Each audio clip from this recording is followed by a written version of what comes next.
प्रार्थना में मैं इस प्रकार बोलकर बंद करना चाहूंगा, 3 एलिमेंट्स होना चाहिए, 3 बातें होनी चाहिए, 3 तत्व या 3 पदार्थ आपके और मेरे प्रार्थना में होना चाहिए।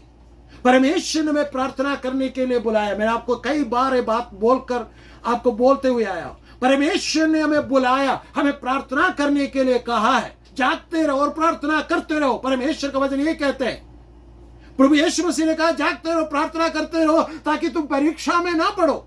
हमारा प्रार्थना में खास 3 एलिमेंट होना चाहिए, 3 तत्व होना चाहिए। क्या था? सबसे पहली बात, और प्रेयर मस्ट बी पैशनेट। हमारे प्रार्थना में जोश होना चाहिए।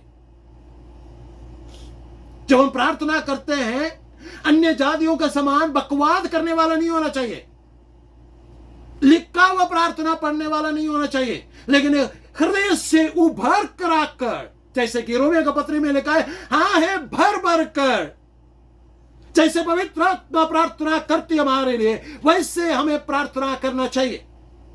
यिर्मयाह नबी इस प्रकार कहते हैं 9 अध्याय उसका पहली आयत में, भला होता कि मेरा सिर जल ही जल और मेरी आंखें आंसुओं का सोता होती, कि मैं रात दिन अपने मारे हुए लोगों के लिए रोता रहता।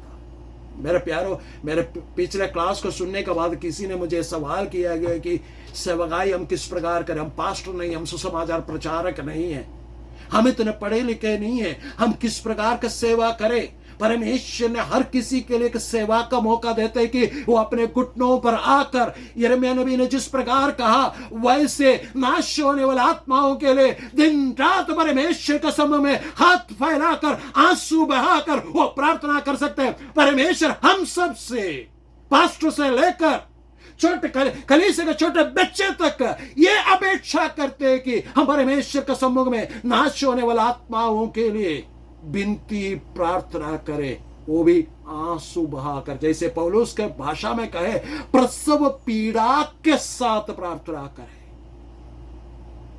पीड़ा के साथ, दुख के साथ, उनके जीवन में होने वाला उन परेशानियों को जो हम अभी पढ़ रहे, उन परेशानियों को उनको झेलना पड़ेगा, ये समझकर उन्हें उन बातों से छुड़ाने के लिए हम प्रार्थना करें।